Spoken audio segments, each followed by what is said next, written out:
Siya yung abogado ko nga eh.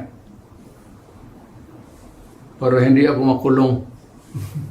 Pero kung makulong ako, malas talaga. Ibig sabihin. Hindi dahil sa kanila.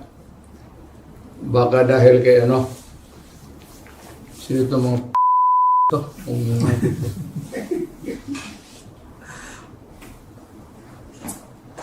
Thank you, Mr. President. Sir, Congressman Sid, are there any things pa na you wish to discuss on this particular, ito sa report na ito? I think we have thoroughly discussed it already.